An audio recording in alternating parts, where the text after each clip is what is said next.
പക്ഷേ പല എൻ്റെ കൂട്ടുകാരുടെ സംശയമാണ്, എന്തുകൊണ്ടാണ് ചേട്ടാ ഞങ്ങൾക്കൊരു ഏജൻസി പറഞ്ഞു തരാത്തത്.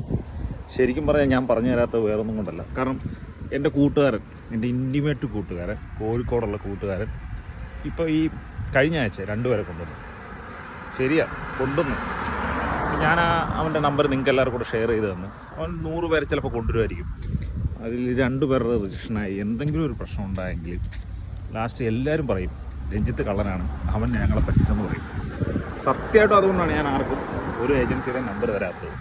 അതുതന്നെയല്ല ഞാൻ തരാത്തതിൻ്റെ കാര്യം. വേറൊരു കാര്യം, കൂടുതൽ എമൗണ്ട് നല്ല കമ്പനിയുടെ നിലവിൽ പോണ്ടിലോട്ട് ആരും വരുന്നില്ലെന്നുള്ള പബ്ലിസിറ്റി എല്ലാവർക്കും അറിയാമല്ലോ. എങ്കിലും ബി എഫ് എസ്സിൽ വരെ അവർക്ക് ഡേറ്റ് കിട്ടുന്നുണ്ടെന്നുള്ള അത്ര നല്ല കമ്പനിയുടെ പേപ്പർ വെച്ചാണ് കൊണ്ടുവരുന്നത്. അപ്പോൾ അങ്ങനെ ഒരു ഉണ്ട്. പക്ഷെ ഞാൻ എൻ്റെ വീഡിയോയിലൂടെ ഞാൻ അങ്ങനെ ആർക്കും ഒരു ഇതും ഷെയർ ചെയ്ത് തരില്ല. കാരണം ഞാനായിട്ട് എന്തിനാണ് വടി കൂടെ തടി മേടിക്കുന്നത്. അതുകൊണ്ടാണ് ഞാൻ ആർക്കും ഏജൻസീനെ സജസ്റ്റ് ചെയ്യാത്തതും ഒരു ഏജൻസിയുടെ പ്രൊമോഷനോ കാര്യങ്ങളോ വീഡിയോ ഒന്നും ഞാൻ ചെയ്യാത്തത്. അതുകൊണ്ടാണ് നിങ്ങൾക്ക് ആർക്കും എന്നൊന്നും തോന്നരുത് കേട്ടോ.